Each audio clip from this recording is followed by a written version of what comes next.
And when you get that hot dog out with that food, it's tunnel vision, baby. I just wanna win. Yeah. LA baby, who we running with? Yeah. 2, 2, 3, 3, I'm on 10 again. Yeah. State your name. Big big dope on flame. I just switched the lane. Then we did it again. I just flipped the pain. Stripping and dipping the bass. Slab on everything. Hello everybody and welcome back to the coolest dog training channel right here on YouTube. Thanks for joining me today. Here's Lakota. I'm at the Upstate Canine Academy. I'm going to be answering some very frequently asked questions from you guys. Topic of discussion today is something we see all the time here at the Upstate Canine Academy. I think a lot of beginner dog trainers and a lot of beginner dog owners will make this mistake very, very often, which will be detrimental to your training in the future and your sustainability of obedience. And so today I'm going to be talking about how to wean your dog off the dependency of the food motivator, which basically means my dog won't do anything unless food is involved. So I'm going to be going over some real simple tips on how to get out of that funk, as well as how it's created. Now, I'll be the first to tell you I use food in almost all the training I do, but a lot of times the food comes in the middle or at the end of the training for the icing on top. Now, I love using food to motivate the dog to try new behaviors. I love luring the dog with food to create new behaviors, and I'll be the first to tell you that. However, you have to be really careful how you use food in the preliminary stages of building behaviors. So if you think about it, if you get into a training class and you cut up a half a pack of hot dogs or a whole pack of hot dogs, pretty much any animal that eats meat is going to follow you around the room, which is okay if that's what you're looking to do. But at what point does it become feeding versus training? And I see that very frequently. You go to a training class, they say, bring your hot dogs. The dogs get really excited. They salivate like that. I don't have hot dogs, but she just loves anything. And they get really excited to work, which is fantastic. I love motivating dogs and creating euphoria for them to train and work and learn new stuff. However, I've also taught this to 7-year-olds at the 4-H club on how to lure animals around with food. So it's a very, very easy step to do, but you have to be careful on the difference between feeding and training. And that's where a lot of people make that mistake. You get that food out, the dog doesn't know you, they don't know what you're asking, and you're doing this, and you're doing this, and you're doing this, and you're saying, good job, good job, good job. But the dog and the animal, go touch, is so motivated and so focused on the food that at that point, you're not training, you're feeding. Now, it's the same thing I talk about very often on the other end of the spectrum of being very careful how you apply pressure, corrections, discipline, structure, all that stuff. You have to meet somewhere in the middle to be fair to the learning curve of the dog. Now, it may sound silly, Tom, how can you ruin a dog with food? It's very simple. Teaching a dog to follow you around a room and chase food and lure without teaching behaviors is a big waste of your time. And if you're paying a trainer to help you do this, it's a big waste of your money as well. You really have to ask yourself, if you ask your dog to do a behavior, do you need that motivation to get them to do it? Or have they captured the behavior internally and understand it to the fullest amount? Ask yourself that. Seriously, look at your dog right now. Think of your dog, think of your training protocols and say, if I ask my dog to down, will they down? If I ask my dog to sit, will they do it without a prompted motivation? And I'm only making this video because it creates such frustration with dog owners when they come in and they say, my dog has been through basic training before and they know sit, they know heel, they know down, and they know all of these things, and I get them out on a leash and I say, hey, Fido, sit, and the dog's looking at me like I have no idea what that is, and B, even if I did know it, I'm not gonna do it because you're not serving me any food, so no way, Jose. The amount of frustration that can create between the handler and the dog is huge because I said, wait a minute, you said your dog knows these behaviors. Oh, well, they do. Hold on, let me get you some food. Now, for me, there's a significant difference between your dog doing a circus trick to get the food from you, and kind of like a slot machine. At some point, it is gonna land on that behavior and the dog's gonna do it, but they don't know how to compartmentalize the behaviors and know them individually. Which for me, if I'm training basic obedience to sit because I don't want the dog to cross the road yet, to come back because I don't want them to get hit by a car, to heel because I don't want them to drag me down the road, or so on and so forth. If they can't do those very basic things without food, then to me, there's absolutely no point in teaching that way. So I'm gonna go over a couple tips on how to wean your dog off of that food motivator. Now, the first thing I'm gonna do is just tell you to replace your food motivator to the dog with your verbal marker. So when you're telling a dog to sit and they do it, you're then going to say, good sit, instead of good sit food. Good sit food. Because again, when you get that hot dog out with that food, it's tunnel vision, baby. I'm just going to demonstrate what that looks like right now. Lakota left. Yes, good left. There's one thing. Lakota heel. Good heel. Good heel, Lakota. Good. Lakota sit. Good sit. Left. Place. Good place. Left. Good left. Touch. Good. Stay. So there's maybe 6 or 7 different things I've asked her to do. And then at the end of it, I'll then say, hey, good job, good stay, good everything else, good job, paying her for that. So for her and I, our relationship is very non-traditional because I'm paying her with food because she just performed really well. I marked the behaviors when she was doing it with my verbal. And that's the difference. So a lot of people will go, good heel, good sit, good down, good place, good left, good touch. Right? And I did that with my voice instead of food. I just paid her at the end because she reached all my expectations like she normally does, and I was happy with her performance. So I paid her a little bit of food for doing all of that stuff at the end of the obedience trial that I just did. The second thing you can do is simply wean off of the treats that you give your dog in increments. So we're going to combine the first thing we just did with, hey, good job as you're doing it, so verbal praise. And then I'm going to give her a piece of food maybe once every 5 or 4 times instead of every single time. Because this will then tell the dog, okay, I'm still doing the right thing, but I'm not getting stuffed like a potbelly full of hot dogs. And that's another really big reason why we don't depend on food in training, is because if your dog is dependent on food for their reward and to let them know that they've done the right thing that you've asked them to do without just saying, hey, good job, and they go, okay, I've got it. If they're sitting there waiting for that food, they may think that they didn't do the right thing. If you go, oh crap, I forgot my treats, or oh crap, I'm out. So that's the other big thing in the behavioral process and building a dog up, is if your reward-based system every single time is food, food, food, if you don't have that piece of food, they may think that they didn't do the right thing. And you'll oftentimes see dog go into a sit and you go, good sit, and they go, where's my food? You don't give it to them, and they go down because they're like, okay, now I'm a little bit confused. So that's the other reason why we aren't dependent on food in the preliminary stages of building a dog's foundational obedience. Now I'm going to demonstrate how to do incremental food delivery to the dog instead of every single time like you may be used to. Left. Good left. Heel. Good heel. Quarter sit. Yes. Good sit. Quarter down. Yes. Good down. Sit. Yes. Good sit. Good job. So there you guys just saw, I was just teaching her that she's done everything I want her to do, and she's still looking for that food, but she's not getting it every single time. So that's the other way you can start doing, is just like we talked about in the beginning, replacing that food delivery with good, whatever the behavior you're asking, and then incrementally, maybe a treat, maybe not, doesn't matter. Come, good come, go touch. Yes, good touch. Lakota come. Yes, good come, go touch. Good, Lakota come. Yes, go ahead, touch. So there was another great example of just showing you guys incremental food delivery instead of every single time. She might have came to me and went back to the place 5 or 6 times, and then I gave her food at the end. The last thing I'm going to talk about is just motivation delivery in general. How you present your dog with the motivation or the reward is a big factor in how much they work, how hard they work, and their engagement with the handler. I saved this for last because this may be one of the harder things out of the things that we've talked about today for your dog if they're usually dependent on food or just reward-based systems in general.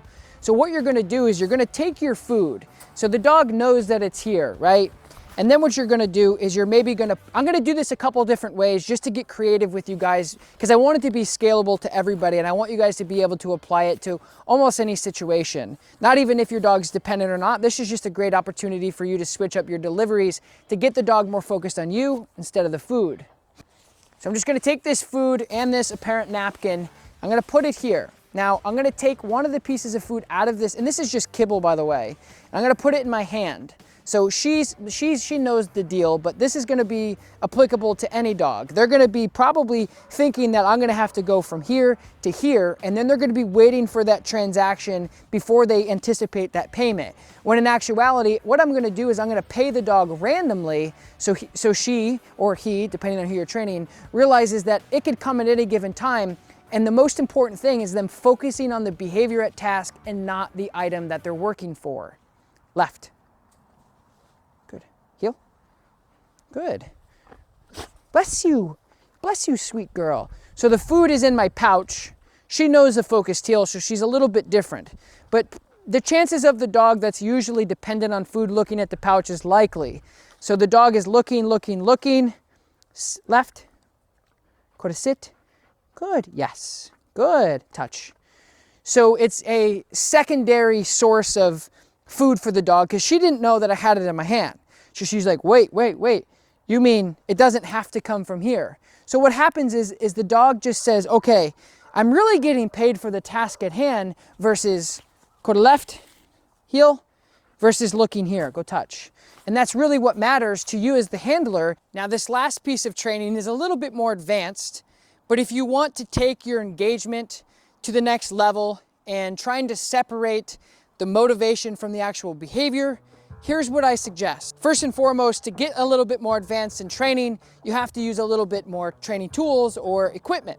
So I'm using a D-Town vest, which is a dog training vest that you can store and keep your supplies in, your phone, your watch, your wallet, whatever it may be, as well as your reward-based systems. So in the back, I have a 12-inch Canine Tactical tug, and in this little pocket here, which is see-through, which is also great if you're teaching a dog engagement on you as the handler, because the dog can see the item that they're working for. And this little pouch is a ball that was broken off by one of our shepherds, and I had a piece of leather around and I made into a tug.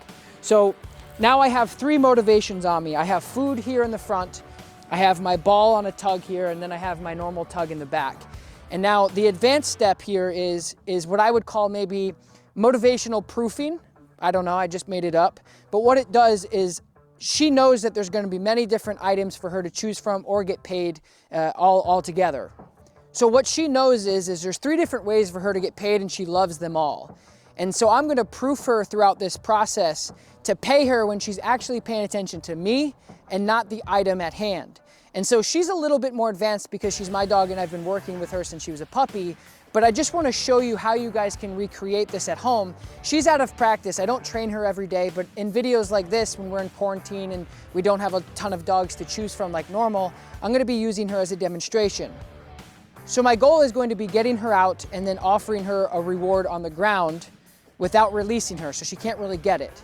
But she should be focused on it, and your dog should be definitely focused on it if they're not practicing this type of advanced obedience and engagement in general. So I'm gonna show you how this works. Left, good, heel, good girl, good girl. So she's very engaged with me, which I like. Good girl. I'm gonna slow it down a little bit. I'm gonna show you what I'm gonna do. So I'm gonna take this tug out, left, good girl. Good. Yes, good. So what I did there, guys, good girl, is touch, see you later, alligator. She looked at the tug when I threw it, and then she looked right back up at me, and as soon as she gave me that redirectional, hey, never mind, I wanna pay attention to you because I think that the fun actually comes from you, and I say, yes, it does, and then I release her because I'm paying her for the engagement into me. So ultimately, at the end of the day, for you guys and your dog, you want the dog to engage with you, and then you release them. So you're actually paying them through the release, your break command, to get the tug and then play tug with you once they're focused in on you.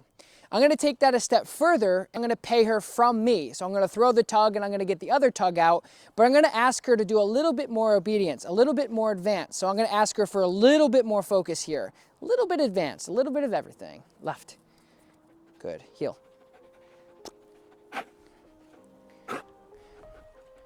Good heel, good.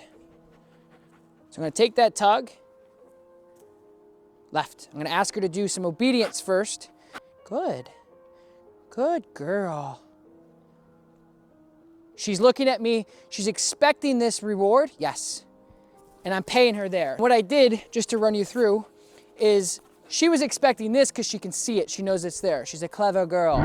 But what I did is I proofed her. I said, nope, it's actually gonna go right there. And then she goes and gets that. So in lamest terms, mix it up. Don't let her or yourself be predictable in any way to keep it spicy, baby. So now I'm gonna do it again and use all three motivations: food, ball, and tug. But what I'm gonna do is, because of this D-Town vest has 2 pouches, I'm gonna switch it over here because my dogs are always handled on the left side. So she's gonna be here. Left, good, heel.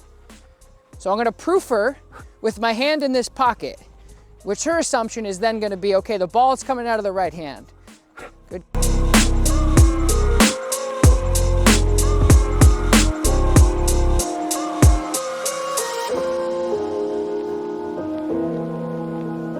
Good, left. So here comes the tug out from the back. Left. Good, good girl. So for beginners, this is really good. Focus, focus, focus, good focus. At that moment, you might want to pay, but she's a little bit more advanced, so I'm going to move her a little bit more. Good heel. Eyes on me, baby, eyes on me. Good girl. Good heel. Lots of positive reinforcement. Just like we talked about in the beginning, your voice is good enough, guys. Your dog loves you. Left. Good heel. Good. I'm gonna walk right around this tug. Hopefully you guys can see this in frame. So she's walking around her tug. If I get this focus for a little bit longer, she's gonna get paid with the ball. Yes. Woo! She's got a double. She's got a double. Good girl. Good girl. So a little crazy, but that's the fun of having fun with your dog. Okay, so what I was doing there, guys, is I was just telling her that, hey, you don't have to focus on what you think the item is. So I'm switching it up to keep her engaged on the only thing that matters. I am the gatekeeper. I'm the one who tells her what she can and can't do. So with these steps, I hope it's helpful for you guys to figure out how to wean off of that motivation simply from the first step of getting away from food and maybe using an item, because an item is way more engaging with you and your dog. You're able to work on a lot of impulse control. The dog wants it, the dog wants it, the dog wants it. Left, do something for me. Do something again. Do something again. Let me hear what you got to say. Watch them. Good girl, yes, good girl. So you're able to really engage with your dog with play. And I made a video before because a lot of people, veterinarians and other different type of trainers will say playing tug with your dog can make them aggressive. Under most circumstances, that's not true. You can watch that video in the link above. But anyway, if you guys haven't yet, don't forget, like, subscribe to my channel. I'll be putting out these videos as much as I possibly can. The link to the D-Town vest is gonna be listed below. You can get them in different colors. You can get them in different sizes, of course. And there's a bunch of different great things on that website you guys can check out to make your dog training experience just one level up. I appreciate you guys. I will talk to you next time. Peace. Good girl. Good girl.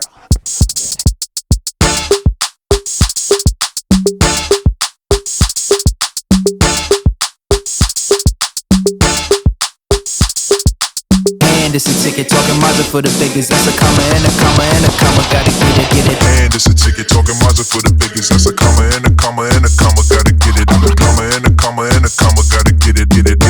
Comma and a comma. Gotta get it. And it's a ticket talking Mazda for the